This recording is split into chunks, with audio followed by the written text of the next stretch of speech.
So good evening and welcome to East Devon District Council's scrutiny meeting virtually. And we're meeting on the 9th of June, 2022. I'm your chair, Mike Allen, and I would like to welcome anyone watching the meeting via live streaming. I'd like to remind both members and public attending or watching that this council has delegated much of its decision-making power to our senior officers until the 31st of October 2022. This is due to concerns relating to risk of contracting COVID. Consequently, this meeting's being held remotely and on a consultative basis only, but we will continue to adhere as closely as possible to the procedural rules set out in our Constitution. You can watch the meeting live online and will be recorded if you do speak. Please bear that in mind throughout the meeting. And therefore, I'd like to remind colleagues to be careful with their language. No spitting, clawing, or otherwise. Sorry, I'm off screen again. Yes, please do not use inappropriate language or contravene the code of conduct that applies throughout the meeting. If you do, we reserve the right to remove that particular person and disconnect the participant who disrupts the meeting by whatever means. So please turn any telephones off or to silent. As this consultative meeting is dependent on internet connections and a power supply, in the event of a break or a power cut, please bear with us as we try to reconnect. And after 15 minutes, if we're not able to do so, we will consider the meeting adjourned and reconvene it at a different date. So please check the committee page on our website for any details if we have to do that. And please make sure all microphones are muted when you're not speaking so that we can avoid any background noise levels, dogs and telephones and so on. Keep points short, please, and don't repeat the same points that have already been made, otherwise we'll have a very long meeting. And please don't interrupt speakers, let them finish.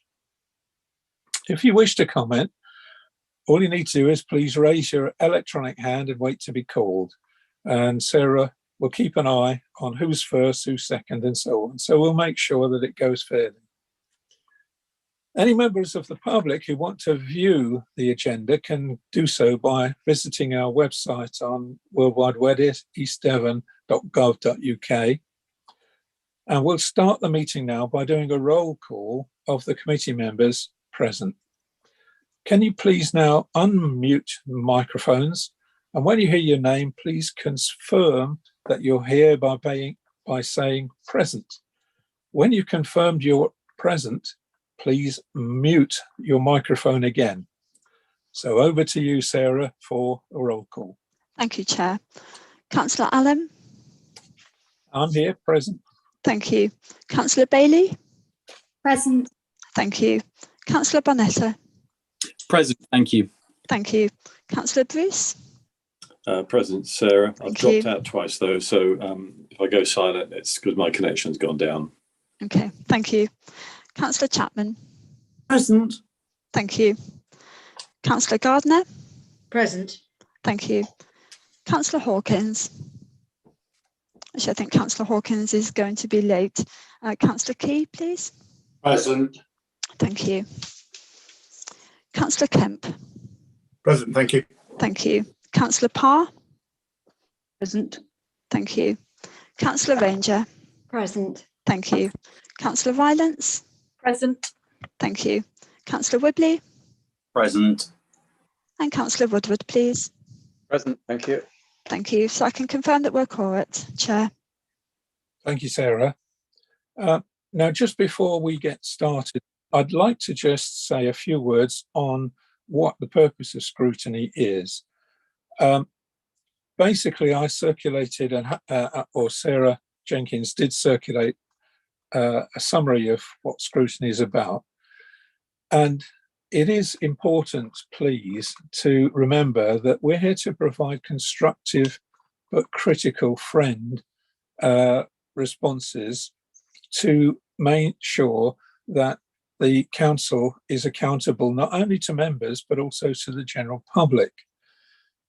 To do that, I sincerely hope that we can be both friendly and critical. And I really hope that we wouldn't end up having too many political fights in the process through the next year. We're here to amplify the voice and the concerns of the public. That's legally what we're here for. And so I'm delighted that we have public involvement. I hope we have a lot more. It should be led by people who are prepared to be independent of their political affiliations and do the best for the council and the general public. And it should drive improvements where we can in public service delivery. Now, that means we're aiming for accountability, we're aiming for transparency, and we're above all aiming for involvement. And that involvement may include people from outside the council, specialists, partners, and other people. And all of you can draw any of those in by simply completing one of the application forms to actually request scrutiny to look at something. And I mean that for the general public as much as I do for members.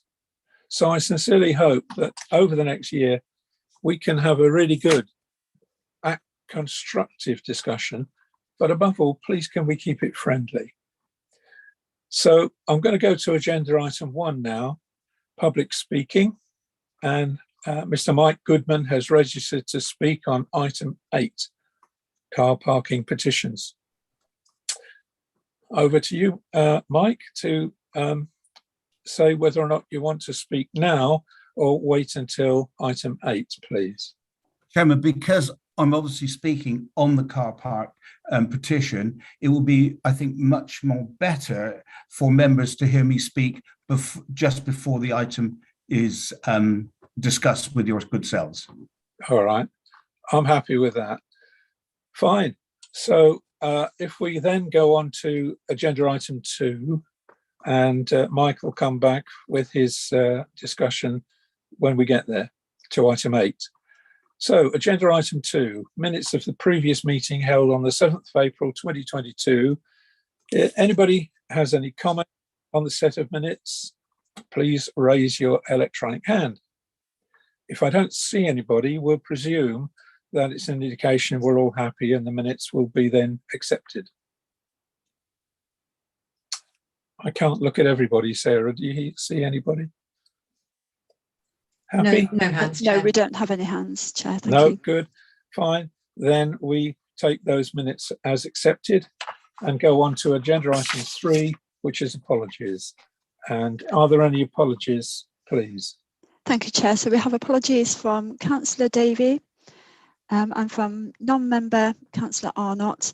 And as stated earlier, Councillor Hawkins will join us late. Okay, lovely. Thank you very much. We're now on agenda item 4, declarations of interest. And when your name is called, please state your declaration, including which agenda item the declaration relates to, and state exactly what the interest is, please, and the specific type of interest that you're declaring. Now, when it comes to these declarations of interest, we should already have talked to officers if we think we have one. It's down to us, not them, to decide whether or not we have an interest to declare. So let's get going on that particular thing. Sue, over to you. Chair. Councillor Allen, yourself. I have no declarations at all. Thank you. Councillor Bailey. I don't think I do have any declarations, thank you. Thank you. Councillor Bonetta. I do not believe I have any declarations. Thank you, Sue. Councillor Bruce. Thank you, Sue. None that I'm aware of. Thank you. Councillor Chapman. None that I'm aware of, Sue. Thank you. Councillor Gardner. None, thank you. Councillor Key. None. Thank you, Sue. Thank you. Councillor Kemp. None, thank you. Councillor Parr. Nothing, thank you. Councillor Ranger. None, thank you. Councillor Rylance. None, Sue, thanks. Councillor Wibley. None, thank you. Councillor Woodward. None, thank you. Thank you very much, everyone. Over to you, Chair. Well, thank you very much. That it must be a record, Sue, because we have never got through it that quickly before. So congratulations to all members. Let's look at agenda for item 5 now, please. Matters of urgency. There are none. So we can go to agenda item 6, confidential exempt items. And there is one which will be discussed in part B under item 10. In respect of agenda item 7 then, decisions made by Cabinet, including any called in issues. I'm not aware of any to discuss. And it's worth remembering that we can occasionally call in a decision even before it's completed and implemented. But there are no items to consider at this stage. So we come to agenda item 8 and the car parking petitions. And I go back to our public speaker and invite Mike to come forward and put forward his points. Thank you, Chair. Before I start my 3 minutes, I would like to thank your monitoring officer, Henry Gordon Lennox, for the way he has tried to resolve this matter, a considerable amount of work I know he's put into it, and I would like to put on record my thanks to him. The purpose of the petition was for it to be heard at full council, because it is a matter that residents of East Devon really care about. When the 2 petitions were amalgamated, it contained nearly 2,000 signatures. However, the number was reduced to 1,476 when those signing twice were quite rightly excluded. But what is not, in my view, acceptable is that those that did not live in East Devon were also excluded, when the Constitution clearly says that anyone who lives, works or studies in East Devon can sign a petition. I did question this, but why it was excluded, but it was overruled. I now leave it for this committee to discuss if this was right. To help the council in the future, perhaps it might be time to consider using electronically generated petitions managed by East Devon website. The second question for this meeting needs to consider was, when the number reached more than 25, why was it not automatically heard by the Cabinet? Why were senior Cabinet members allowed to stop the Cabinet hearing the petition? The Constitution rules around petitions are clear. The proper process was followed by the Chamber of Commerce and myself. But senior unnamed Cabinet members decided it would not be heard, with the excuse that the decision had already been made. There is nothing in the Constitution that says they have the power to do this. The question is why? Why have senior unnamed Cabinet members been allowed to control what is heard by Cabinet? This is simply undemocratic and breaks the East Devon's own rules and Constitution. In the council plan, it states the importance of listening to residents, yet senior Cabinet members have stopped this happening. I can only conclude that the Cabinet members were concerned with the truth being made public. On the 22nd of March, the leader of the council told council that they had always intended making one car park in Sidmouth £1.50, and this had nothing to do with the residents' views. A Freedom of Information request by myself asking for an audit trail showing when changes to Roxburgh Car Park was first discussed showed a considerable number of emails, but I will only cover one because of time. The first email was documented on the 21st of February, after the petitions were launched and the evening of the council meeting. The email said, 30 seconds, Speaker. I really thought we had it in the bag last night. However, the difference between £2 and £1 is not good. We could have done it if it was all £1 and gone up to £1.20. Agreed the budget tomorrow and the agreed extra funding from car park revenue, told we are not going to have an easy ride tomorrow. And therefore, if required, a statement that we have listened to people's concerns and we will be coming back with an alternative at a special convened car park cabinet really demonstrates to the public that there was no decision made or discussions until the petition was actually launched. Thank you, Chairman, for your time. Okay. Thank you very much, Mike, for putting that contribution in. I'm very concerned that this committee hears the general public's concerns. And I'd just invite any questions to Mike now. Mr. Goodman's been quite delving into this whole area, as far as I understand it. It's very important that if there are any questions, then we get to ask them of Mr. Goodman. But then what I'd like to do is go to then Henry Gordon Lennox, please, to respond to that. And then we'll move on to a general debate, taking first any members outside the committee. So I see a number of hands gone up. Who do we go to first, Sue, please? Councillor Gardner, Chair. Okay. I will actually hold my comment until after Henry, because I think he needs to put forward some information first. Thank you. Okay, thank you. And who's next? Councillor Key, Chair. I would like to do the same, Chair. I think I'd like to hear what Henry has to say first. Right. So I think it would be a good thing for him to come on now. Would Helen and Councillor Ranger and any others prefer Henry to speak first?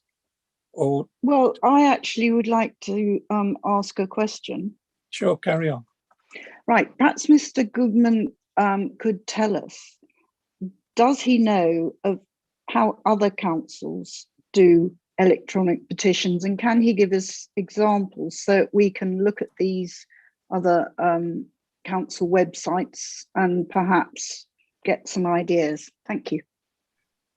Thank you. If I may, Chair, I believe Devon Council do it, Devon County Council do it, and I went on their website and I thought it was you have to log in, etc., and you have to give your address. But I thought it was a really good website, and I just felt it would get over this whole issue of who works and doesn't work in East Devon. So yes, Devon County Council do just what I've suggested, Councillor. Okay, Councillor Ranger, Val. Thank you. Yeah, so Mr. Goodman, I think it'd just be useful for us to know a little bit more about your background. I believe that you're a Conservative councillor in Windlesham in Surrey, an area I know very well. And I know that in that area, they offer nothing like the offers that we offer with our very good value, certainly our 5 months of the year, £2 a day, all day parking that we offer here.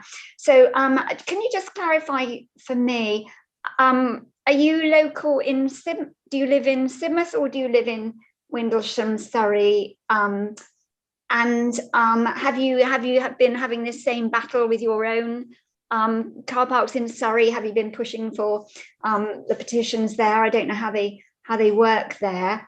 And another question I'd like to ask is if anybody has worked out, I won't bore you with it now, but I might have asked, to compare what the difference would be with us charging a flat rate of £1.20 an hour throughout 12 months of the year, and the difference between that and 5 months of the year where you can park for £2 all day, or you can buy a permit for £120 for the year, which works out at 33 pence a day.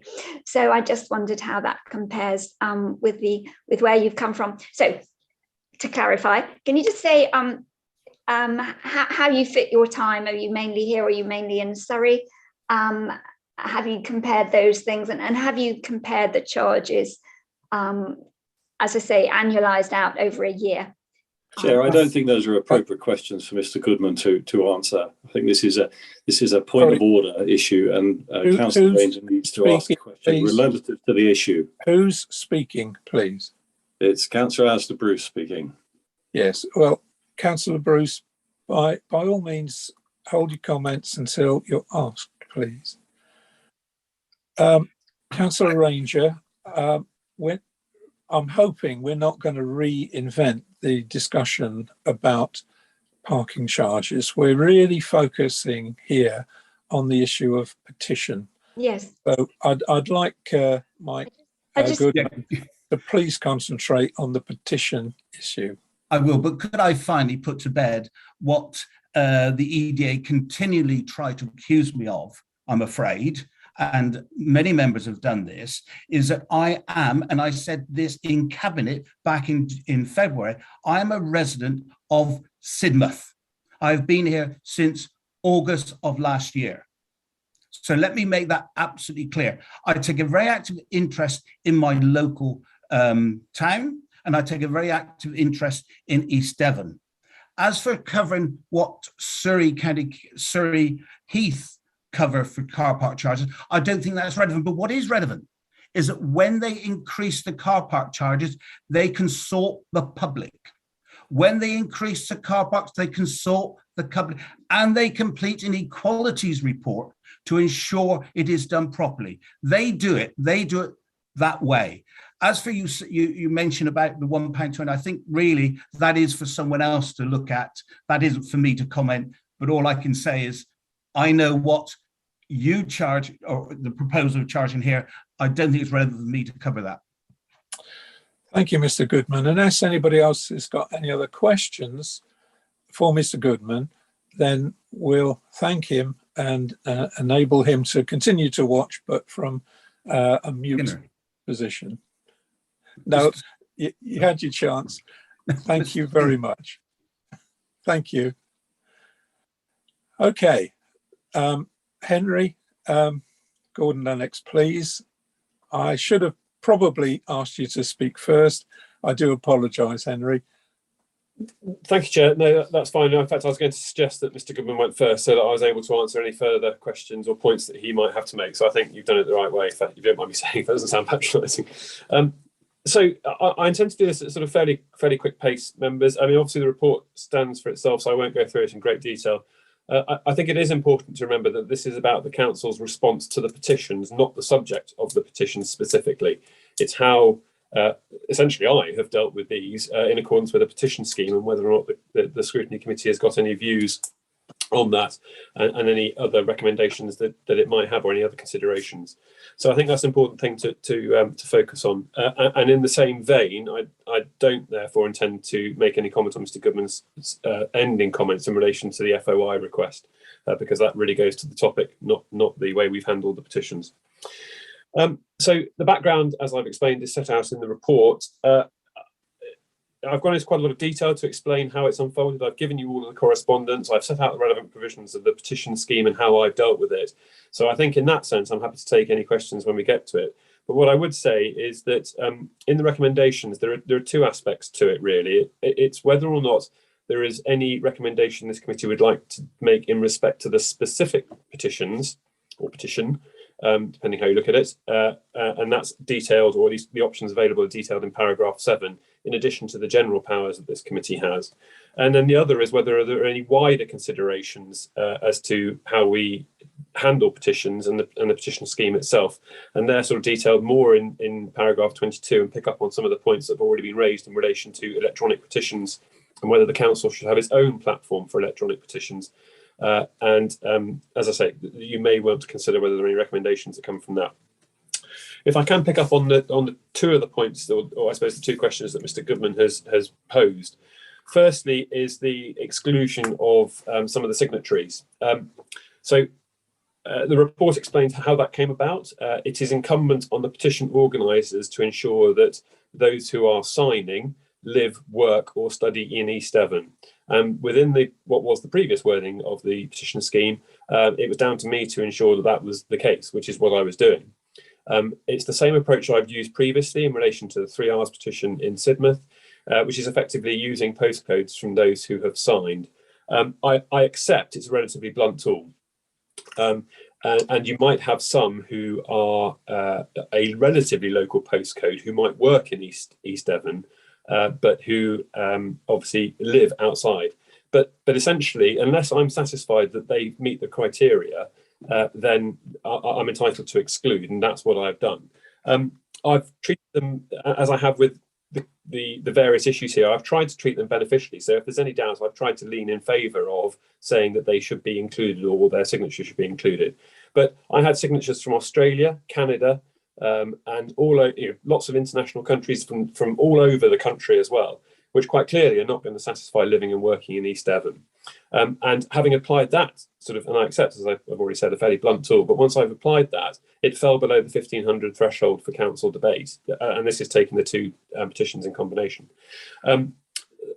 There is an underlying issue in that there are duplicate signatories, which I haven't discounted because that would take a huge amount of work to go through and cross-check the whole lot. But I can tell you that there are some, because we picked out some names as we were going through.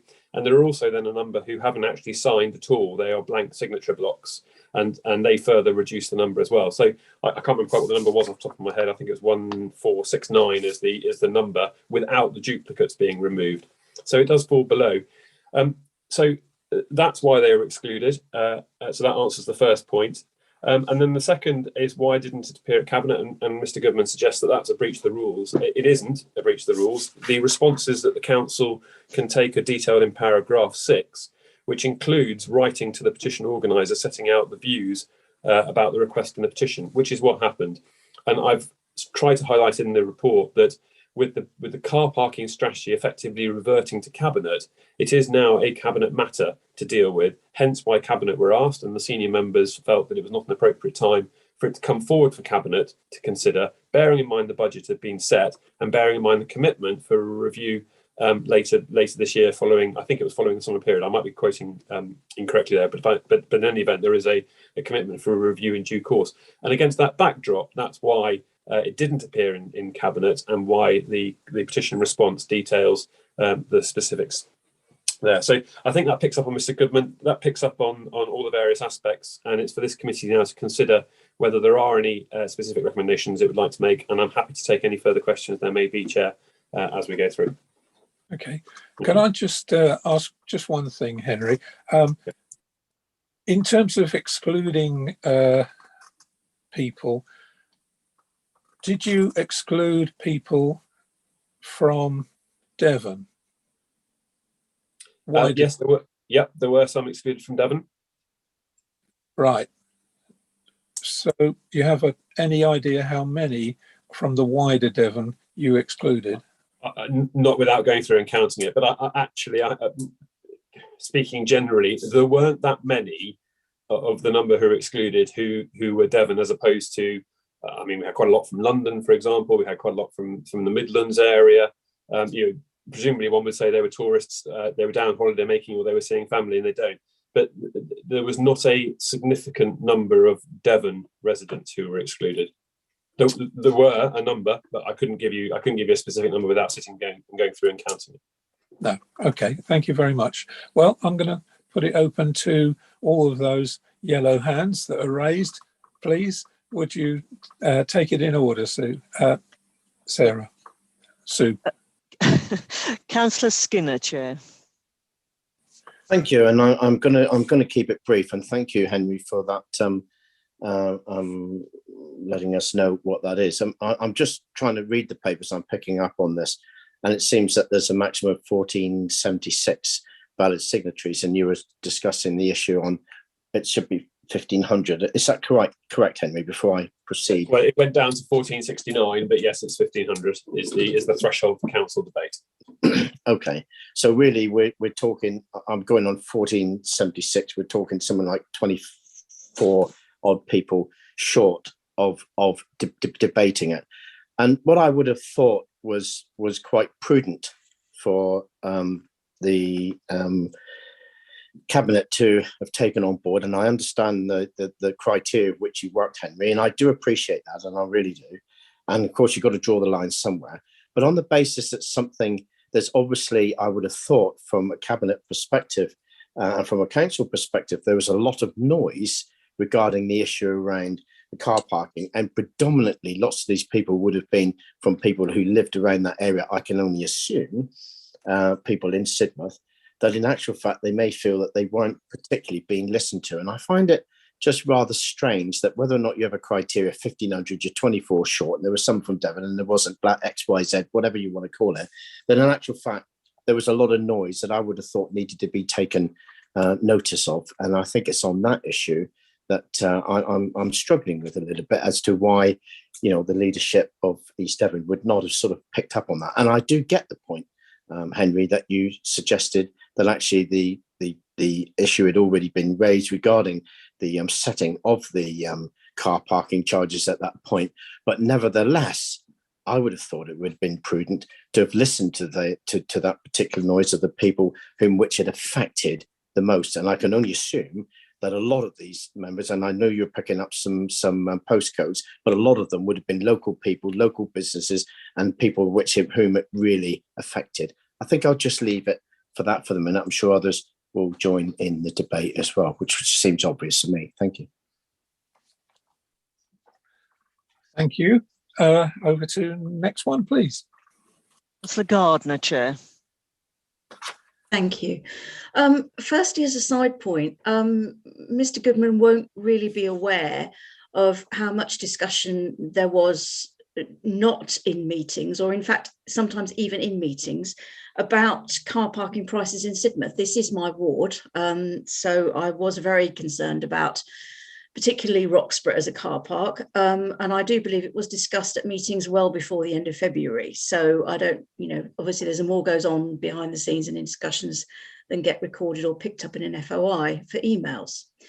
But I would like to say, looking at petitions, that I know from my own experience of having delivered a petition to Henry, that he does take a very pragmatic view, and he does tend to err on the side of generosity when allowing numbers and petitions to be discussed. And the council has discussed petitions and taken them seriously. And I think it's important as well to say that this is Henry's role. It's not the role of Cabinet. I think it's scurrilous to suggest that somebody on Cabinet said that the petition shouldn't be taken. I don't believe that was true at all. I think Henry did his best to review it. And the other thing I think we should remember, as Henry kindly already said, is that the impact on car parking is being measured. And that was a major reason why the petitions weren't taken forward as well, not just the number of signatures and the resident status.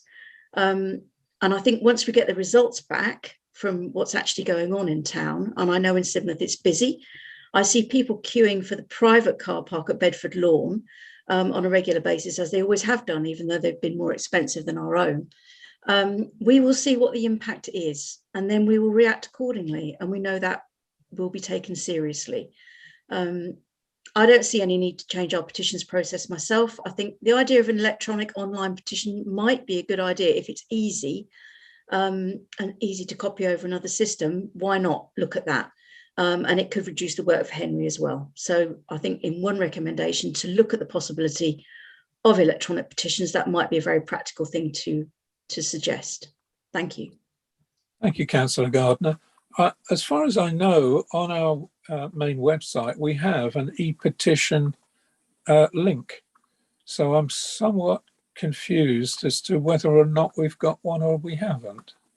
Henry, I don't know whether you can answer that.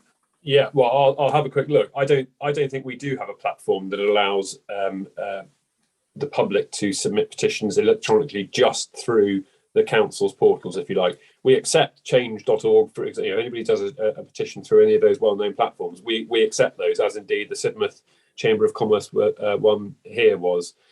So I think the question is, do we want a bespoke system that allows ease of management within the council as opposed to relying on external platforms? But I'll have a quick look at our landing page now just to double check. Okay. I just think we need it clarified. Okay, on to the next one, please, Sue. Councillor Bruce, Chair. Thank you, Chair. A couple of points really, and I have to say, every time this car parking issue in Sidmouth comes up, and Councillor Gardner talks about that private car park on the entrance to Sidmouth. I'm in Sidmouth pretty much every week, either swimming or doing other things, and it always strikes me, and every time this debate comes up, I feel compelled that I have to say, and I always miss it, that our sign on the promenade as you drive past that private car park is so small, so low, that I doubt whether anyone who's flailing about with their vision as a visitor would ever actually pick it up. And I would urge Councillor Gardner, if she's able to in some form, whether it's through county or whatever, that please, can we get a bigger sign and higher up so that people visiting can see, so there may be less of a queue for that private car park, because we've got two good car parks on the front. I'd like to see the revenue coming into the council rather than the private car park. That's one point. So please have a look at that. I mean that most sincerely. The second point is regarding this kind of cut-off. I'm concerned that, Henry, you're looking at Devon postcodes, and clearly your modus is somehow to filter through some of the Devon ones and let them in, and some of the Devon ones and let them fall away. That's one point. But also, this is an issue about, I would think, predominantly hitting visitors to Sidmouth. So you are going to get people from the Midlands, you are going to get people from London coming down, and I'm sure there must be a mechanism whereby they have a right to make comment on something that directly impacts them as much as the residents of Sidmouth. Thank you, Chair. Okay, thank you very much, Councillor Bruce. Who's next, Sue? Councillor Parr. Thank you. Well, I do want to propose that we recommend to Cabinet that the possibility of having an e-petition on our website is looked into. In particular, as Mr. Goodman has mentioned, Devon has one that he considers satisfactory. Could we look at that and other possibilities? As it says in the report, there are a number of well-known e-petition sites. Could we recommend to Cabinet that they look at this? Because it seems to me that one of the problems with this whole scenario, this whole matter of the petition, was that there were actually 3 petitions. And if we'd got this set up on the website, people could just type in and it would guide them to put the correct information. Hopefully it would say they could put either their postcode where they work in East Devon or their home in East Devon. And I think it would make the whole thing a lot easier. So I want to propose that we make that recommendation to Cabinet. Thank you, Helen. Is there a seconder for that proposal? You need to unmute, Val. Yeah, I would second that. That's okay. Good. Fine. You want to say anything about it? Well, I'll probably be told off for saying something inappropriate. One thing I think would be useful with an online petition is to also, when you have a petition put in front of you, especially, you're busy in the shops and somebody says, are you against car parking charges doubling? Of course, you're going to say yes. And it's probably not the right time. There's probably not the space or the time for people to give a little bit of background, a little bit of balance to that. If the petition said, would you support, East Devon District Council charging 33 pence a day for parking, I'm sure people would also say yes. And yet we already do. But I haven't seen a petition like that. And I sometimes wonder why we don't see more of that pushed, even by the Chamber of Commerce and indeed the shopkeepers themselves.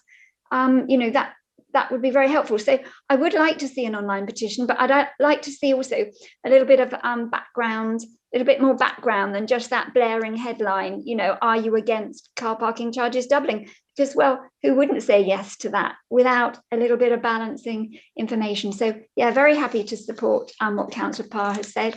And, I think it might give more time to consider a measured response as well, if they have a little bit more background and time to fill it in. Yes, but of course we must be mindful, of course, of equal opportunities and of all the people that cannot access, of course, the internet. So be careful as well. It's always important to open up avenues for public representation. And does anybody else have anything to contribute to that particular point?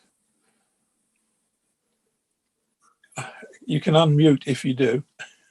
Yeah, I'm outside the committee, Chair, but I was going to okay, thank you, raise Paul. the point on petitions generally rather than discuss the issue of parking, which I think isn't. This is about our petition system and whether it's fit for purpose. And actually, before can you stick to the point about the proposal for an electronic system for the council for this particular point? Yeah, absolutely. I think that's exactly what this council needs to look at. It might be useful to look at other councils which have such systems. What I've noticed, and this was before this paper came to scrutiny, a resident approached me wanting to start a petition, and I must admit, having looked at the website, our process isn't the most simple, and it would be good to get some more ground rules in place if we do have an online petition system. I know it's not related to the point, but I don't know whether you're going to ask me back, Chair. So I just wanted to add a final point. Councillor Bruce, I'll ask you back. You're going to ask me back? Okay, thank you very much. Cheers. Of course I will, Paul. If nobody else has any, sorry, Jess. Thank you. Well, by coincidence, I've done a petition just this week, and I think one thing that I would say is that I don't think I think it's really important to have that paper copy petition. And I think with kind of organic, signatures and campaigns, you do end up with multiple hard copies and online. So I think it's important to allow that to continue. And I don't think you'll ever entirely eliminate the kind of possibility of duplication. And also, I would say that from my experience, the online petitions have problems with the postcodes. So I've seen it where people have I know where they live and the postcode has not come out accurately. Now, if we can have a system on our website that's more accurate, then so much the better. But I think also, we will probably, even if we have an online system on our website, I think many people will still continue to use change.org or the other petition websites.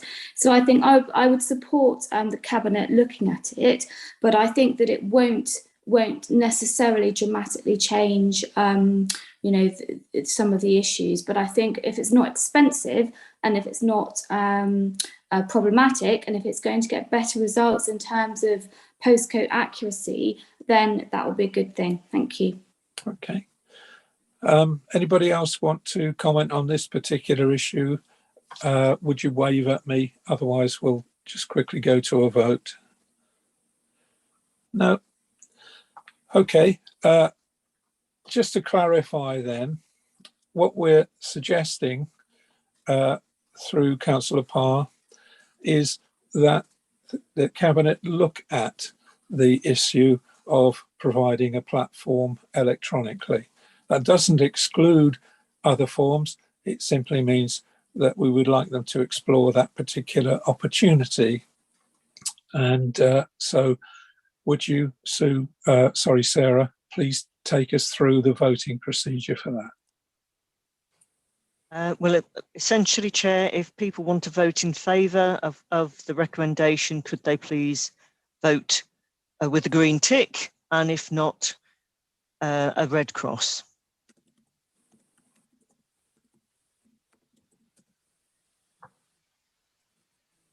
Okay, people are still voting.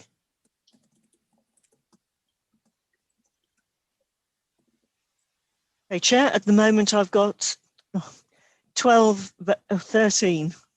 Sorry. Right, 13 votes in favour. Thank you. I hope they're all committee members because we don't want Henry chucking anybody out. Sorry, Henry. Right, let's get back to the main debate then. The issues before us are the issue of, was this particular decision the right one? And secondly, are the general ways we handle petitions suitable? So back to anyone who wants to chip in the right order. There's so many people who've had their yellow hand up. I'm still very much dependent on Sue and Sarah telling us which is first, please. Okay, Chair. Well, Councillor Chapman was next. Okay.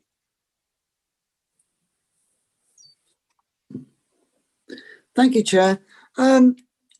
I think public petitions and public consultations, yes, I think they should go to full council.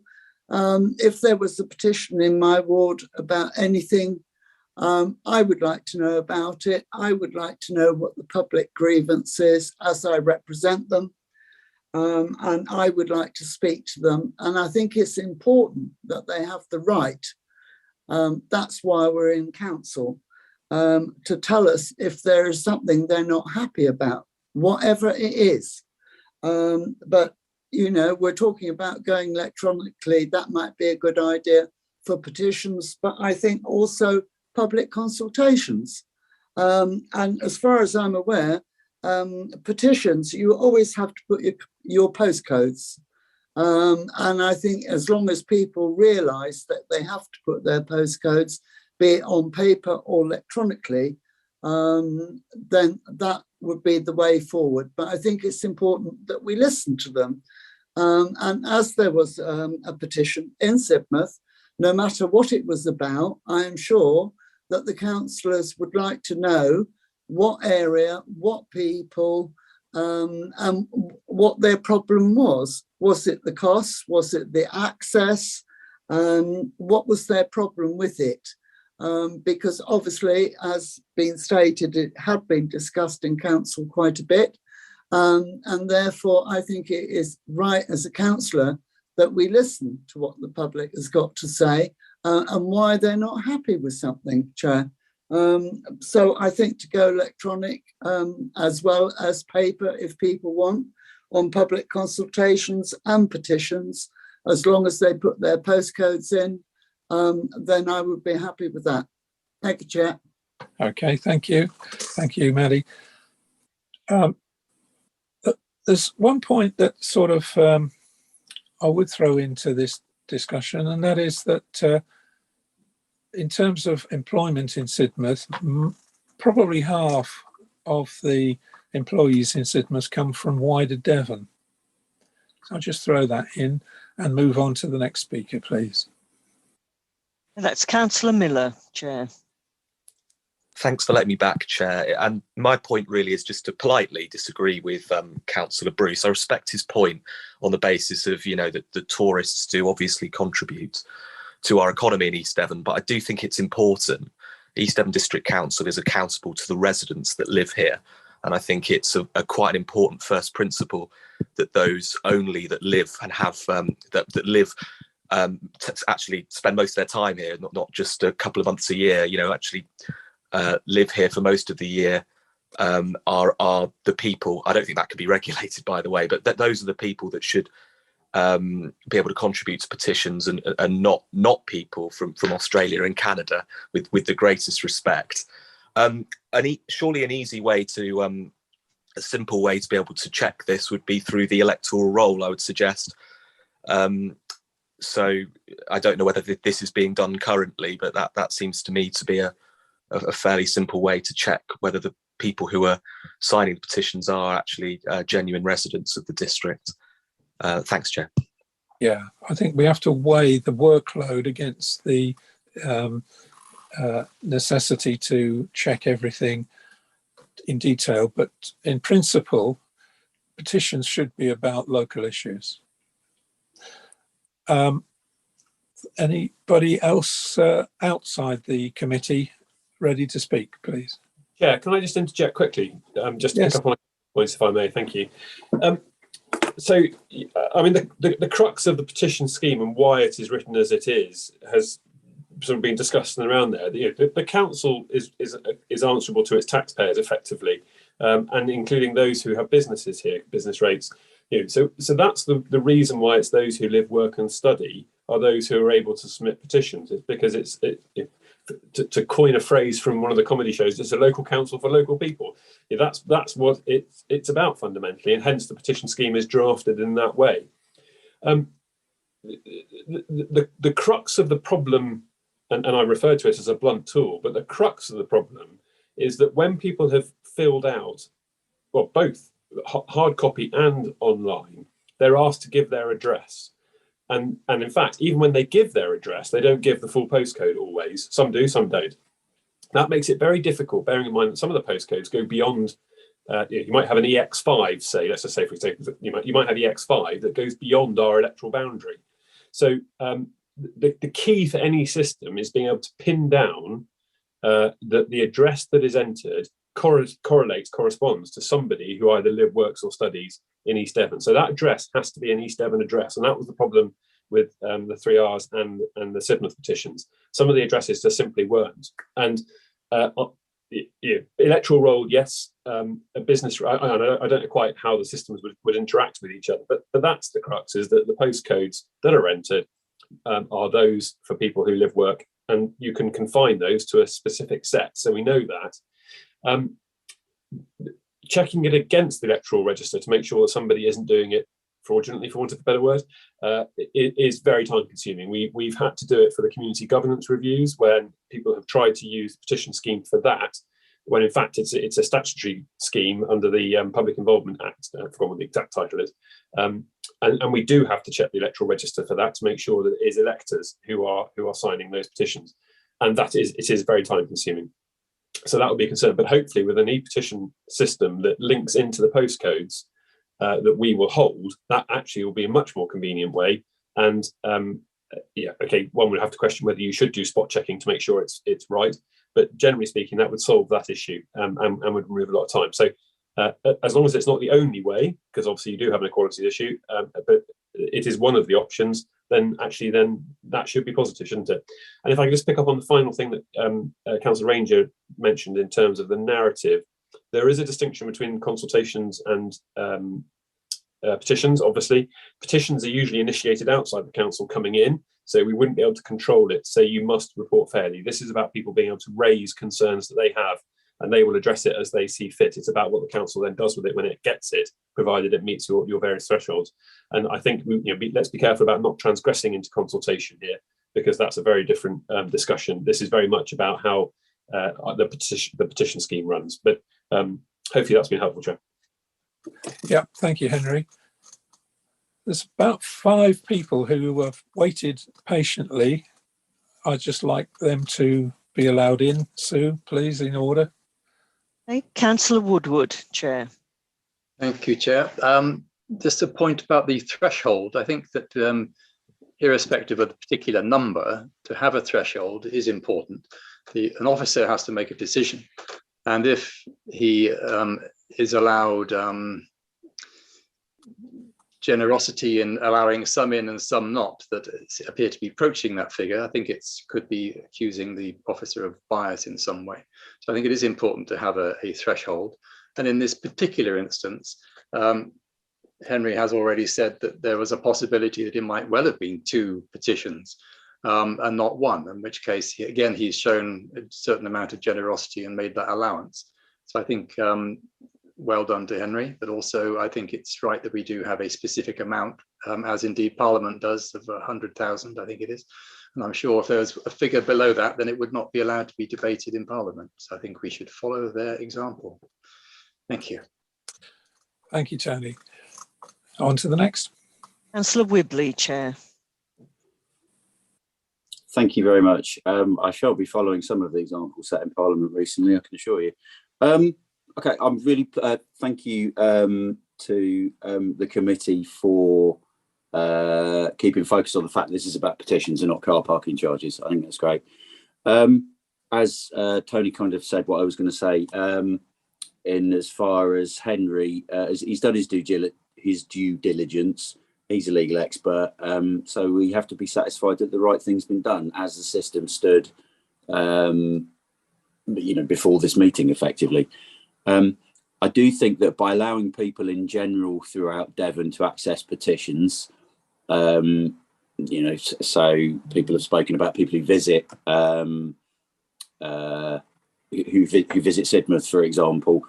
Of course, they have an interest in the town in that sense, so they should be allowed to sign a petition. But we do tend to, we would water down the democracy of our actual population if we widen that too broadly. I think that Jess's idea about paper copies of, if we do have we must keep the paper option open because, as has been said, people can't always access sort of online things. And I think in terms of the work, do you work or study in East Devon? Is there not scope, if it's being done electronically? I realise it's another layer of potential administration, another question. But a simple, if you work in East Devon or study in East Devon, a yes or no to that question, and then give the postcode of where you work or study. I don't see that being a massive issue in terms of setting up the whole thing, and just make sure that tell people that for your submission to a petition to be submitted, if it's in person or online, you must put in your full postcode, and that takes away a lot of the issues with, is this admissible and is this not? Do I live in Australia? Yes, I do. Well, of course I shouldn't have signed the petition then. A lot of this, it seems like common sense to a certain extent, but anyway, thank you, Chair. Thank you, Joe. Okay. Councillor Key, Chair. Thank you very much, Chair. I'm very much concerned about the way that this decision was made, in actual fact, for the raising of these car park fees. Now, you see, the thing is, my concern is, I don't think, and I may stand to be corrected on this, but there's no member on the cabinet representing Axminster or Honiton. So neither of those towns were actually considered, as far as I can make out. The other thing that does concern me greatly is that when this petition was put forward, 3 senior cabinet members, right, they evidently decided that it couldn't be put forward. Should it not have been to the whole cabinet and not just the 3 members, right? These things concern me, that it's not being open and freedom of speech as we would hope it would be. I'm sorry, Councillor Key, you need to qualify that. Where is your evidence that happened? Councillor Gardner, this is Henry Gordon Lennox has already said that is not true. Councillor Gardner, please be quiet. I was going to say, interrupt. Utterly rude to butt into somebody's conversation, right? I just want to say at the beginning that I stand to be corrected on any of this. So perhaps Cathy Gardner would like to apologise for butting into my conversation. Thank you. I did stress right from the very beginning that I was very unhappy if people interrupted. I think it's rude and harassing and bullying, and I'd appreciate it if it didn't happen again. Thank you. Chair, I'd Councillor Councillor Range is next, I think. Thank you. Thank you. Could we just work with people who've already who have not already spoken, and we'll come back, Val, to you. Councillor Rylance, Chair. Thank you, Sue. You look very psychedelic. Our task as a council is literally to manage the council tax budget and the assets that we have at our disposal for the benefit of our residents and the people who work here. In parallel, we also have to do these things on a very, very small budget. So what I would suggest is that Henry has already explained to us the thought process that led to his decision about the petition. It seems like an awful lot of work for him to go through these signatures. We can't expect signatures that are presented to us to be completely tidy. However, I'm going to go against the current here and suggest that we should actually only offer an electronic version with a field specifically for the postcode, and also a field for people who work here so that they can state the name of their business and the address and postcode of their business. And hopefully we can, by some IT magic, engineer that any duplicates and any non-resident signatures are discounted electronically and don't require the monitoring officer to go through with a fine-tooth comb. Obviously, there will have to be spot checks even in that situation, but I've heard the arguments about using paper copies. I suggest that anybody who's running a petition is probably savvy enough to have access to an iPad and to be able to wander around with an iPad and get people to sign directly onto the iPad rather than onto a paper copy. It would improve the process and streamline the process a lot, and actually save taxpayers money in trying to discount signatures that are manifestly not receivable when we're talking about council assets that belong to the residents of East Devon, and when we're talking about council budgets, which are the council tax that people pay, that each of us who lives in East Devon pays. So what I'd like to suggest is that actually we went to entirely electronic petitions, with the proviso that anybody who is running a petition would have to manage that part of it themselves, which can be done just by wandering around as you would with a clipboard with your iPad. So that would be my suggestion, that we have it entirely electronic, that it not be possible to submit a petition response without a full postcode. So we make that field non-negotiable. So there's always a postcode there. That we talk specifically in this meeting about the process of petitions and not about anything else whatsoever, because it was made very clear right at the beginning that we wouldn't be discussing anything but the petition process. Thank you. Thank you, Eleanor. We'll weigh the issue of equitable process against your suggestion in a second. I think that Sam Hawkins has been trying to speak for some long time. Over to you, Sam. Thank you, Chair. Ultimately, of course, what we're discussing tonight is the policy we've got in place today fit for purpose, or do we need to look at it? There's been mention, I think, that obviously the cut-off point, it was stopped when there was about 25 below the threshold, but I appreciate Henry. Time's important, so he realised it was a lower number than he needed to be, so there was no point continuing that exercise. But I think it's obviously important to remember that numbers are where they're at for a reason. So if we do think that actually the number needs to be 25 less, then maybe a recommendation should come forward to lower that by 25, say, or whatever. But I'm not actually suggesting that 25 is the figure. I'm just giving that as an example.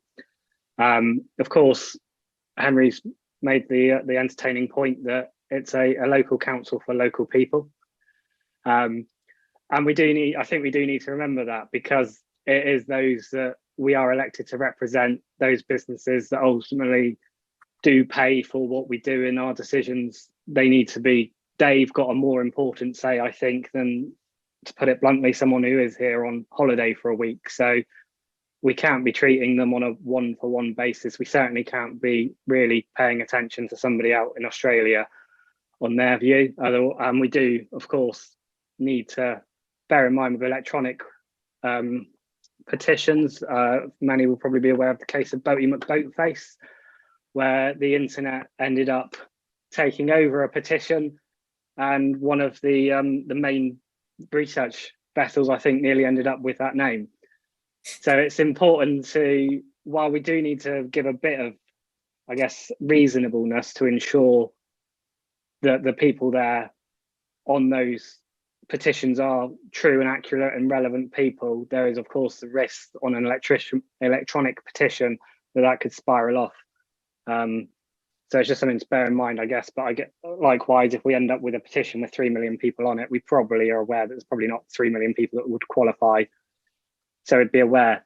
There's been a lot of talk around the postcode. I think maybe if we could even produce a pro forma petition to suggest this is what we would like to see one look like. I know we've got the sort of 3 bullet points, I think, on the website at the moment say tick it, but maybe if we just take it one step further, produce a pro forma.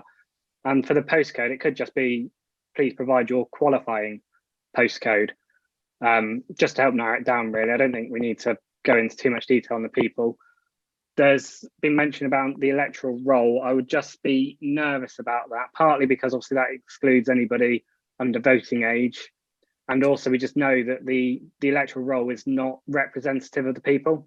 There's massive missing people from the electoral roll, especially in certain demographics, that would not be at all representative. So I've had the idea myself and dismissed it on that basis, that actually it wouldn't be the appropriate piece of data to use to manage any kind of process here.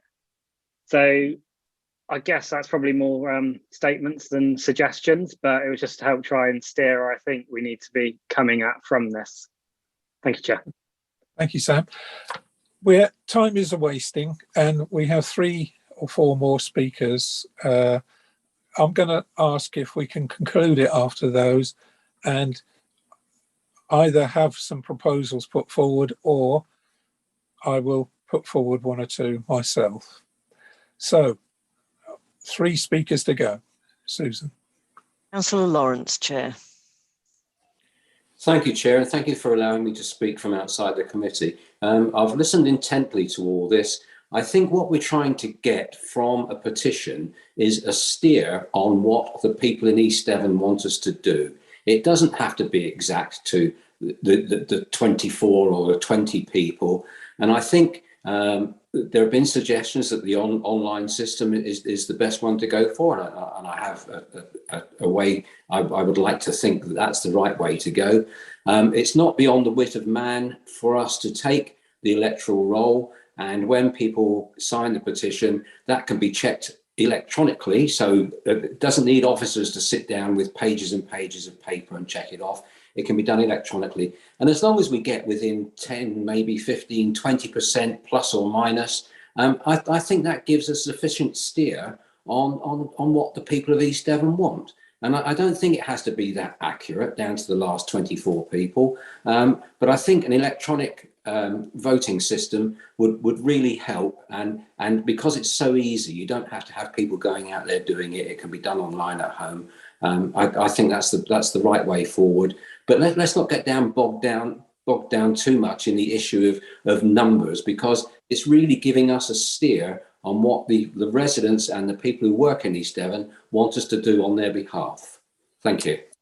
Thank you very much. I'll go to Val and then Jess, and then we'll come back to Henry for a winding up. Yeah, just a quick reassurance, really, that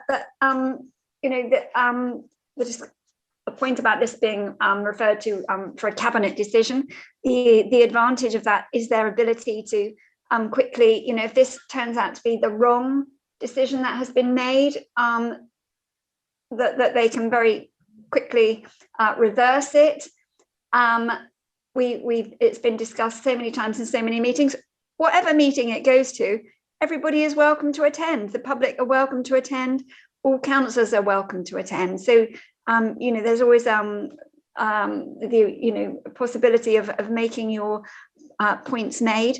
But as I say, I know previously when car parking charges were raised, I think it was in 2012, and we were told it took so many years to recover. If Cabinet had been able to make a quick reverse of that decision, the misery could have been ended. So we know this decision is going to be reviewed at the end of the summer, and if it And if it proves to be detrimental to our town, it will be, I'm sure, quickly reversed. Thank you. Thank you very much. Jess? Hi, I just wanted to come back in on the idea that it's electronic only. I think that's a really terrible idea. I think it would be discriminating against older people. The idea that everybody who wants to do a petition has an iPad is just, it doesn't work like that. So I think it's absolutely essential that that's fine to have an electronic version, but people have to be able to have petitions and launch petitions in hard copy. And that may be slightly less convenient, but it's really, really important. Thank you. Thank you very much. I think we're looking at two particular things. Was this particular petition better reviewed in terms of its decision? And secondly, is the process good enough? Henry, any final comments? Sounds like I'm on trial. No, there's no intention. I'm joking. So I think the key thing for petitions is this is about people having a way of making themselves heard. There are a number of different ways they can do it, but the crux of a petition scheme is it allows a number of people to express views to the council.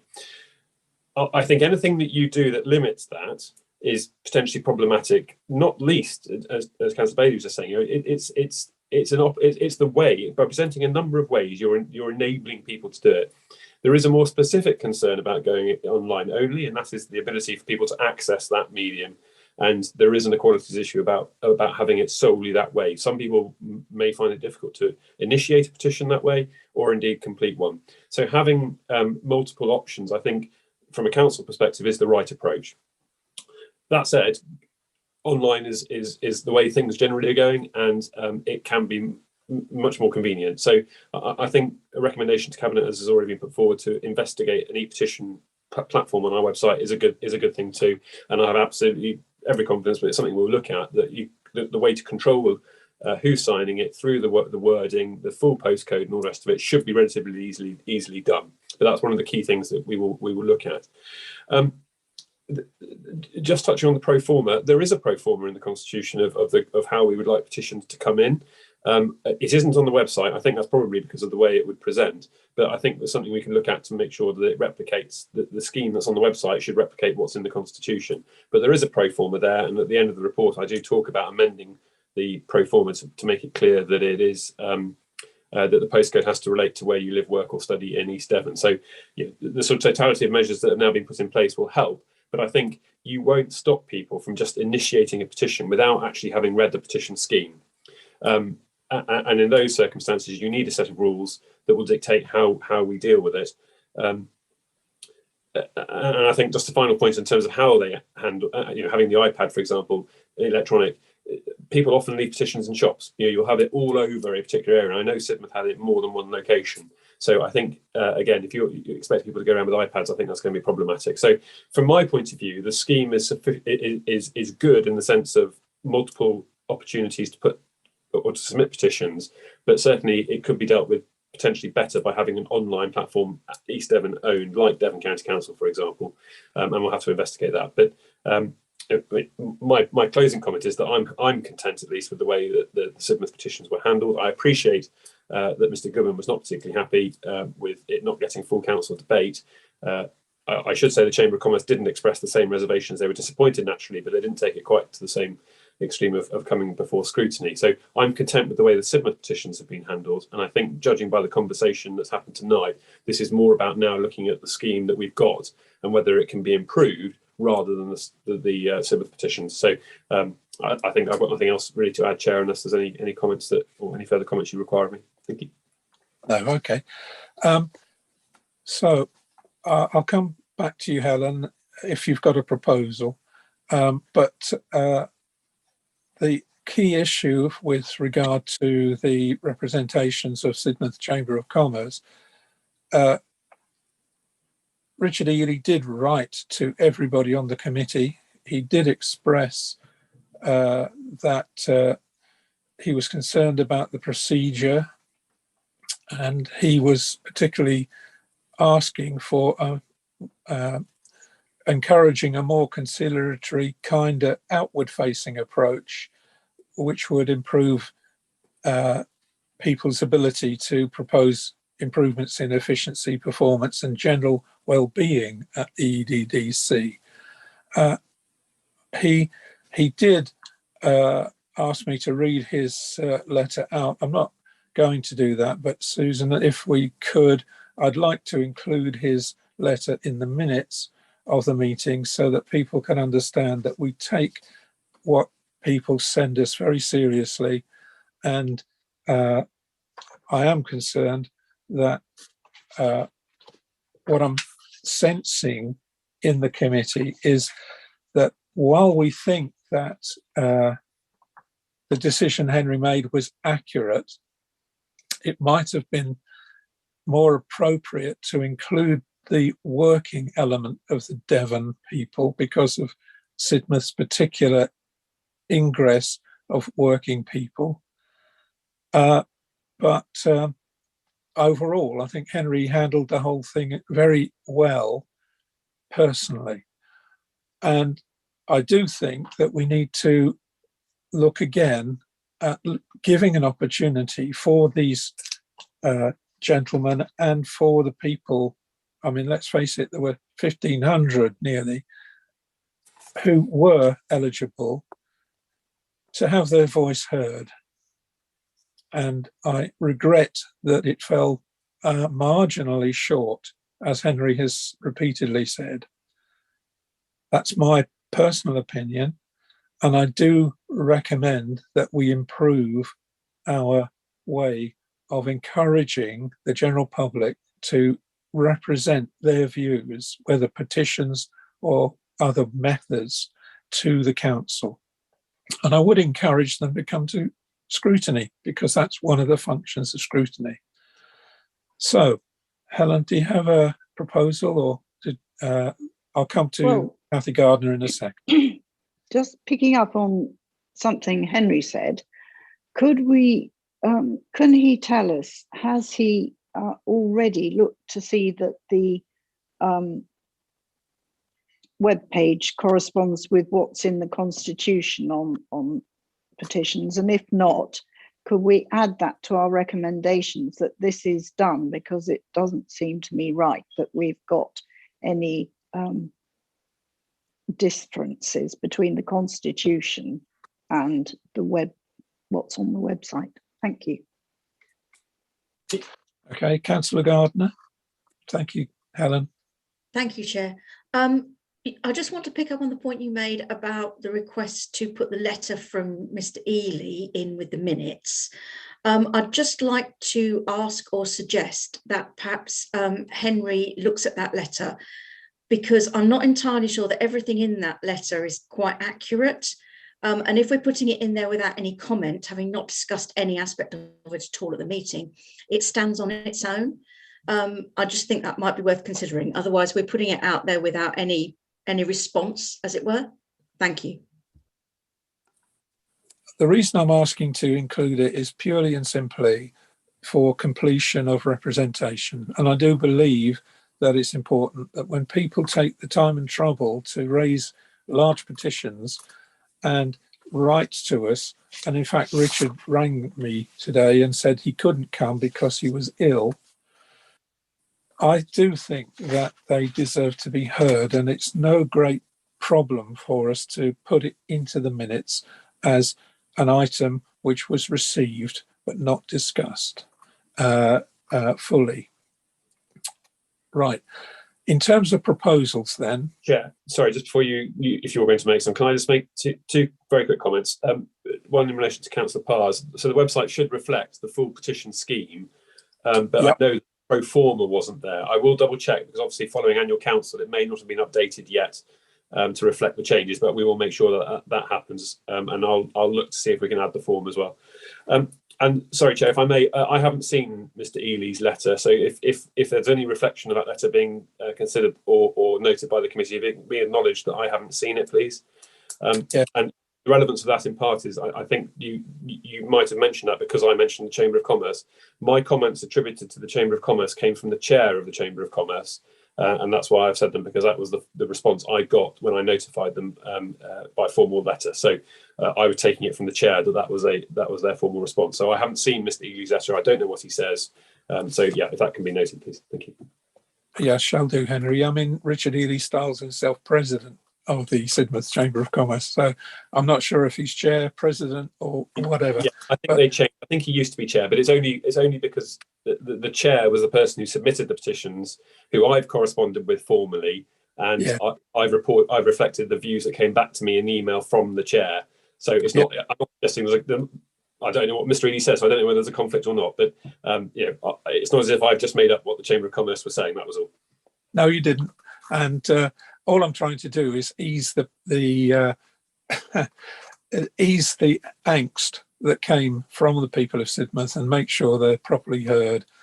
Now, in terms of proposals, what I would propose is that first of all, that Cabinet reconsider hearing those petitions, and secondly, that that Scrutiny is recommending that.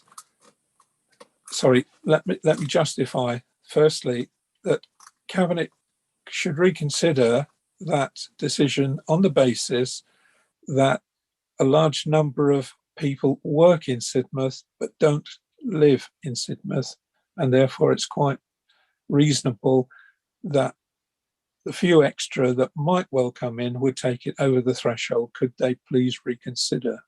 That's all. Secondly, in terms of the overall process, I think the general feeling is that the process is potentially a very clear, straightforward process, but the public don't know it. Would that be fair? So perhaps we can ask for a report back about a better process for involving the public through petitions. And Henry could come back in September perhaps, or later, with the suggestions as to how this whole process could be made more public, more accessible. Anybody care to say anything on those proposals? Yes, Mr. Bruce. I'll just second your first suggestion, Chair. Yes, I'm very fortunate in that the chair has to have a seconder, but I'm very grateful for yours. Anybody else like to comment? Councillor Woodward, Chair. Okay, Councillor Woodward. Yes, just Richard Eady's letter. There's a number of issues in there which then be given, I think, undue weight if they were included in the minutes. We haven't discussed it, and we should have done if we wanted to include it in the minutes. He said there was a lot of misinformation. He said the process was bad.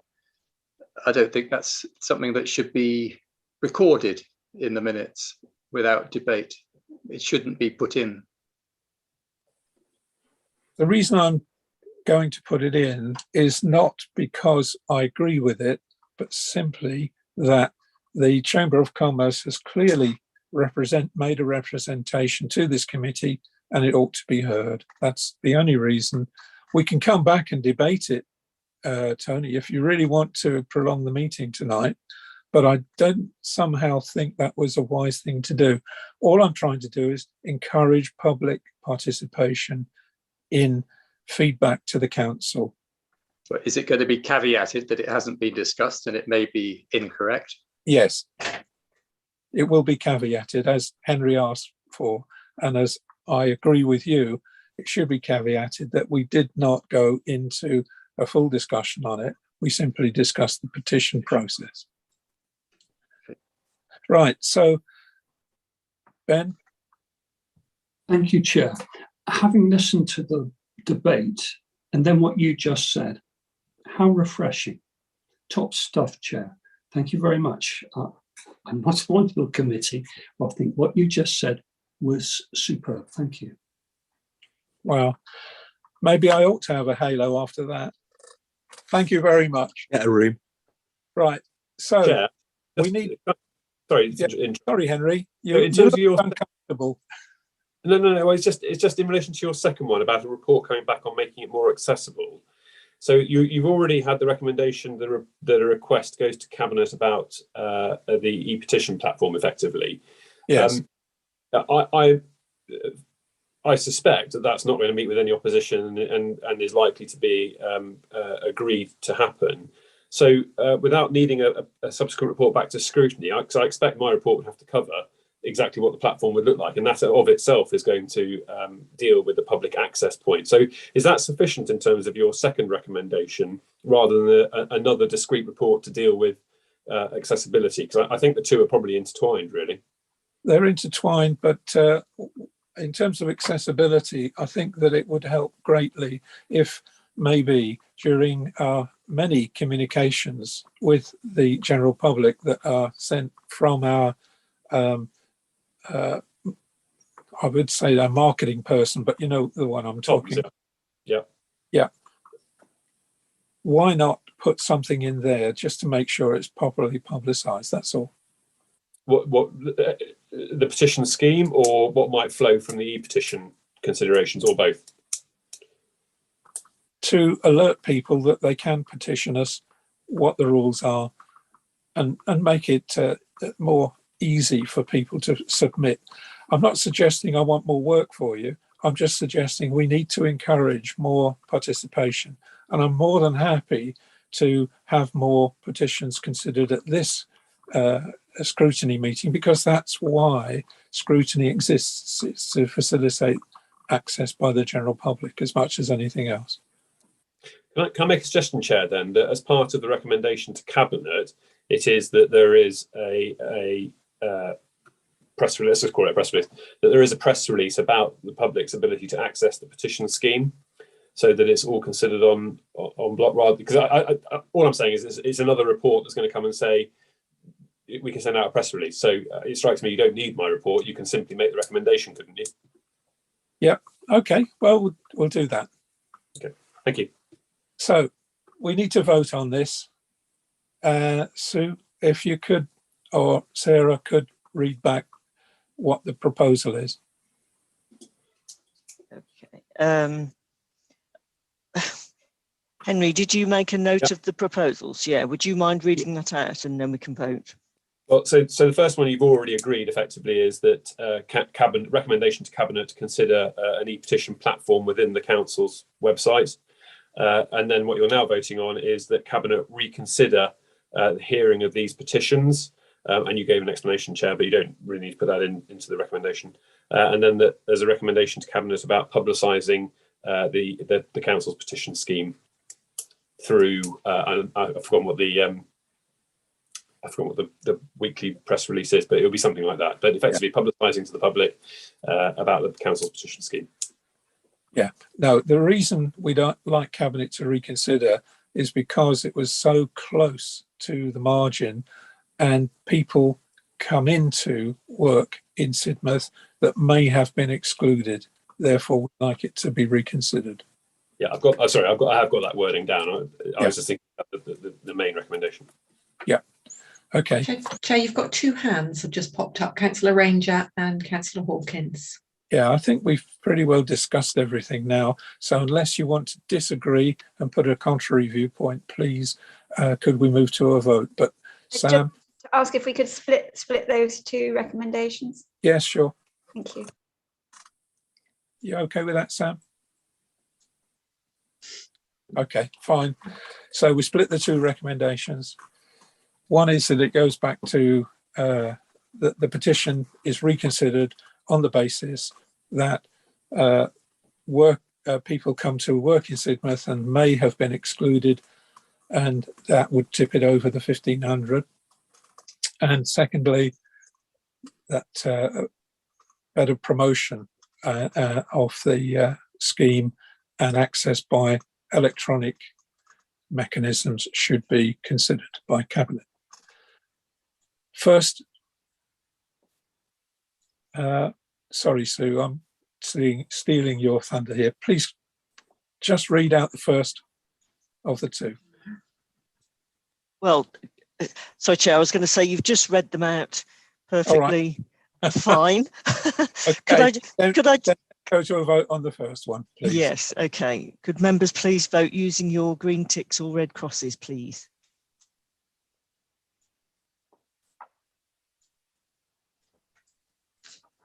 Voting's underway. I shall wait a moment.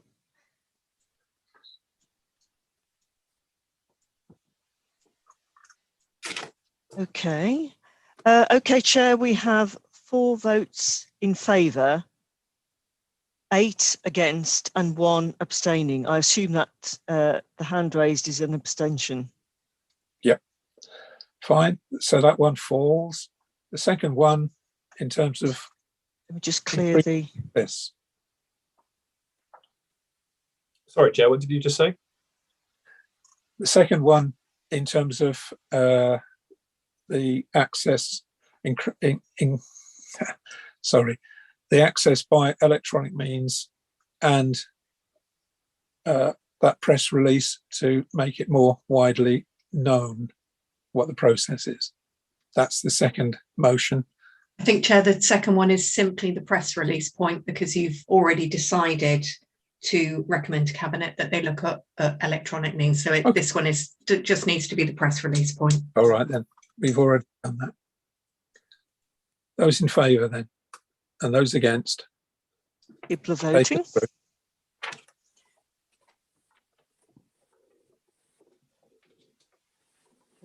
People still voting, yes, I think that's it. Okay, Chair, you've got 12 votes in favour and 1 abstention. Okay, fine. Now, normally we would take a break at this point, but it's 7:30. How do people feel about carrying straight on? Yeah, okay.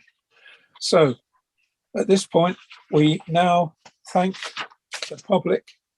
Mike, thank you for listening all the way through, and any of the members of the public, and we are just going to move into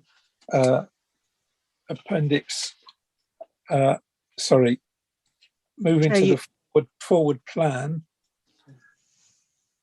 Henry, I think you have the proposal form about economic development. Do you want to say anything about that? I think, to be fair, Anita gave the comment for that one. Sorry, you want me to comment on it? No, Anita. Sorry. I gave the comment, Chair. My agenda has just crashed. I will do it from memory. So I think the proposal form, I just picked up that there seem to be 2 slightly conflicting points within it, and just to suggest that we clarify what it is that you wanted to have scrutinised, Chair. Well, it's been on the table for about 12 months. So I'm a bit disappointed that we're coming back now and asking that question. Really, the key issue is what is going on with regard to the rural economic policy and what is going on with regard to the coastal economic policy. In a nutshell. I think from memory, and I'm sorry, I apologise, I can't access it for the moment. The first paragraph, I think, had something a bit different. It suggested that there'd been, I don't know if you've got it there, Henry, it suggested that there'd been some uncertainty about how proposals have been developed. We just wanted to be sure that that we were looking at the right thing. Let me just try and get into it. Right, so I've got it. So which paragraph are you? Sorry, Anita. Which bit are you? The bit at the top, the rationale, I think, didn't seem to say something a bit different to the body. Sorry, I'm nearly there. Review and or scrutinise the quality, transparency and procedures of the relevant committees, including the way policy proposals by other political groups than the EDA are able to be discussed with officers and assessed by the council and investigated by independent advice, which may lead to new policies, new procedures in relation to policy objectives of cooperation, consultation, fairness and transparency. And then the remainder talks about the effectiveness of COVID, what I assume is COVID and post-COVID grants. And to me, they seem to be different issues. There's an issue capable of scrutiny about how did the financial support go, but the first issue seemed to be subtly different, unless the suggestion is the second was informed by the former. Does that make sense, Chair? No. No. The key issue with regard to the, sorry, I'm just trying to get down to it myself. The key issue put forward was the extent to which proposals could be put forward and explained instead of just 3 minutes from other groups than the cabinet. That's number one. So what's the process for gaining that? The second thing was definitely about what is the situation with regard to the expenditure of the finances that have been received. And in that context, what is the current situation with the coastal, rural and West End split of those? Okay. So I think, Chair, they probably are two separate reports. They Okay. don't sound to me to be, you wouldn't want your second report about the funding limited to a review of it in the context of the political situation. No. I'm sure you want that to be a much broader yes. approach. So I think we probably need to record them as two, and they can go on the plan for scoping. Yes. Okay. Yeah, so the first is a strategic review of policy formulation. Just it's a general review. Yeah. It's more of a procedural thing about how people can put alternative strategic policies forward other than a 3-minute spin, which is a bit short. Okay. Any other elements of the forward plan that people want to add to? What concerned me very deeply was the fact that so many scrutinies get cancelled. And part of scrutiny's role is to meet up with at least one portfolio holder at least once a year for a discussion. Now, if we're being critical friends, that should not be a scary exercise. I think what happened to Megan Armstrong was not typical, and it's not happened since. What we need is a good cooperative discussion between the portfolio holder about the plan that they've put forward and how it's working out in practice. And that's why there are quite a number of portfolio holders being invited in on the forward plan. Is there anything missing? Anything that shouldn't be there? Jess? Thank you very much, Chair. I don't know whether this is the right time to say this, but I'll say it anyway. I'm a bit disappointed by how long it is until we're going to have some progress with South West Water and the timetable. So it won't be until sometime after the meeting in the 8th of September. And I would really ask if that can be rethought and we can bring that forward, please, because I know there's going to be a series of 3 meetings, but I really, really hope that they can start before the autumn. Thank you. One of the things that's happening is that the Environment Agency is coming up with a whole revision of its impact study on global warming on our water system. And that won't be available until September the 8th. So part of the reason was to see that in that context. Does anybody else want to? Can I just politely say that the key issue was the sewage discharges, and that won't be changed, I don't think. We're still having our Victorian sewage network is still groaning under the pressure and nothing's being done about it. So So that's a live issue now, and I would be really, I don't think we should wait until September to progress that. And it's a massive key thing for our residents. And I think that we should press on with that and not wait till September. Thank you. I'd be happy to take it in two sequences, but what we need is to make sure that we can get South West Water here. So I would view it as it should be on or before that date. Okay, Ben, you were going to say something, and then I'll come back to Jack and Alistair and Philip. Chair, it's just, I think you're exactly right that it's not right that scrutiny meetings should be cancelled or postponed.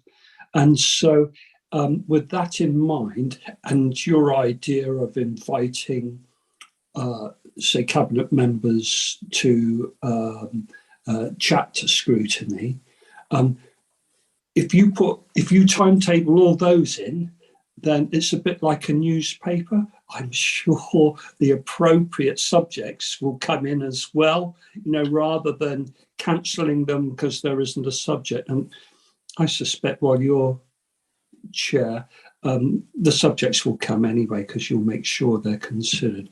But I do agree with you. Keep them coming. Never cancel a scrutiny meeting. How can that be possible? Thank you, Chair. I agree with you. Okay. Jack, do you want to go next? Thank you, Chair. Thank you for giving me the opportunity to speak, as I'm not a member of Scrutiny, obviously as a portfolio holder. But I actually welcome what was on your timetable. Holds no fears for me whatsoever to come along to Scrutiny to talk about financial issues and anything that you want to ask me about. Having run informal finance meetings that are across party anyway, certainly I have no problems at all with what you're proposing. Thanks ever so much, Jack. That's very kind of you. Who was next, Sue? Councillor Skinner. Thank you, Alistair. Thank you, Chair, and I welcome what Councillor Rowland said. I can remember when I was portfolio holder for economy, I was brought to task by, I remember in the days of Councillor Giles, and he wanted to rip into me left, right, and Chelsea, which was fine. It was appropriate. They were asking questions that they thought were very difficult to answer, and if you are a portfolio holder, you should know your job. And I actually think that the one when we had the one with Councillor Armstrong, I thought she actually handled it extremely well. I thought she did really well on that. So I don't know why there would be a de facto position from cabinet members in wanting to come to scrutiny. I thought that was part of the whole process, and I really welcome what Councillor Jack Rowlands has just said when he holds no fears barred for Councillor Rowland, because he obviously feels he knows his subject and he holds it well. And if you know your subject and you hold it well, what is the issue? You shouldn't have any issues. And if you've really got something that's really difficult, you don't know. I think how Councillor Megan Armstrong dealt with them. She said, "I really don't know. I will find out and I'll come back to you." Great. That's great. That's marvellous. So yeah, let's keep that up and let's have the portfolio holders in and let's hold them to account, because that's the position they're in and they should be able to stand for that. Absolutely. Thank you. Yeah, well, that's the reason that scrutiny exists. Alice, and I'll come to you, Paul. Thank you, Chair. I just wanted to concur with Councillor Bailey about the sewage situation. This is front and centre for a lot of us, and certainly on the coastal communities, or even where I am here, where I'm near the River Yardley, we have this issue. So I think we really need to keep feet to the fire. I've had personal experience with my business being compromised back east by sewage discharge on a number of occasions, and it's something that just seems to keep going, and we need to, with what limited powers that we have, try and push hard on this one. Thank you, Chair. Hey, I've heard you. Paul? Thanks, Chair. I want to make a broader point, a more general point about the speed at which issues that are rightly raised through the Scrutiny Committee go through a scoping form, then you have to wait for an officer report, and then a debate after that. And I personally think it's a rather convoluted process. And I did some training with the Local Government Association last year on matters of scrutiny. And it just feels like other councils are just much quicker at getting issues on the agenda. I mean, I refer to the alderman system scoping form I put in last year, and it was one of the only items on the agenda, and then the chair at the time then cancelled the meeting, and I thought that was really inappropriate because it was such an important matter for us to discuss. And I trust, Chair, from your words this evening that we won't have any meetings cancelled again, but I do think we need to look at this scoping form. I think other good scrutiny committees around the country tend to agree their forward plan in private session. And I know that might not sound open and transparent, but it's just because it's a lot more effective. They have a programme, they work to it. I just find sometimes these discussions can get a bit tedious, and that's certainly no insult to any of my colleagues here. I just don't think the process is right. And with the greatest respect to whichever officer came up with the scoping form, I don't want to criticise them. I just don't think it's, personally, I just don't think it's an effective way of getting items of importance on the agenda quickly enough. And I think that needs to be reformed. Thank you, Chair. Okay. What I did propose to do is relook at the proposal form, which should be fairly simple, and have it earmarked in terms of how urgent this particular thing is. But we need to look at policy, we need to look at operations, we need to look backwards at whether it works. We're not in the process. Overview was aimed to propose new policies. Ours, scrutiny, was to look at existing policies and suggest improvements. So I think that process does need looking at, and I will undertake to look at it and try and smooth it out a bit. Thank you, Chair. So unless anybody's got any other comments on the forward plan, we're getting very late. Sorry, Helen. Just to say, Chairman, I do think, although everybody's desperate to get South West Water back, what matters is that the committee is fully informed. And if it's a matter of having reports prepared, we should give time, because we do want to have the information when we come to debate, and particularly if we're having outside organisations in, because we don't know what we're talking about, then we're not going to get any effective scrutiny done. So I'm not urging us to hurry. I think we have to just make sure we get really good reports so we can know what we're talking about. Thank you. Yeah, I think it's both and, because we have to keep pressure up on South West Water. They are not, in fact, any of the water companies seem to be in the same situation, that really the infrastructure is not being as improved as well as it should be. We need to keep the pressure on, and Jess is quite right to ask if I can keep the pressure on, and so was Kathleen Gardner. I think we've got to a stage now where we'll carry on with that forward plan. The whole thing is open for you if you wish to come up with further suggestions. Please come to me.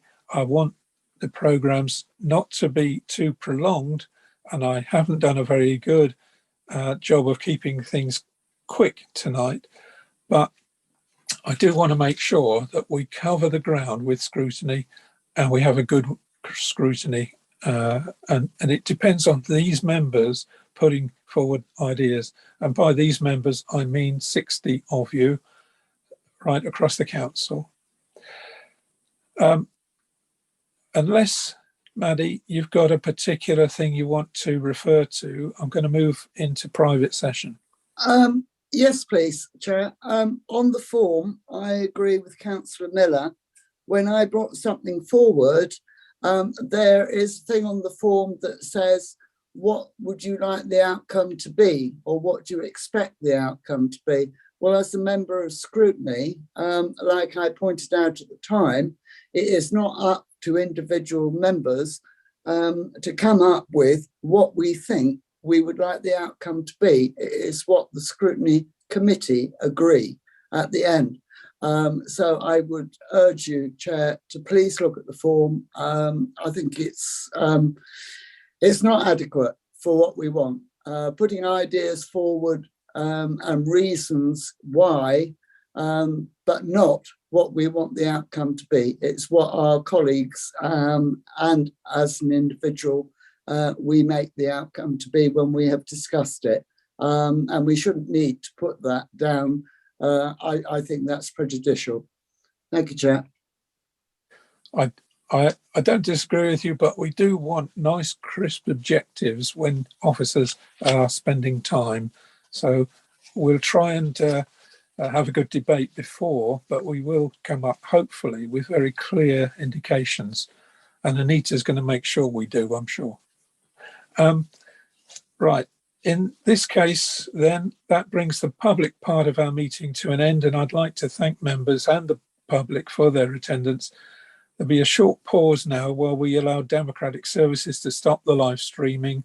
And members, please, can I remind you that until live streaming stopped, you are visible.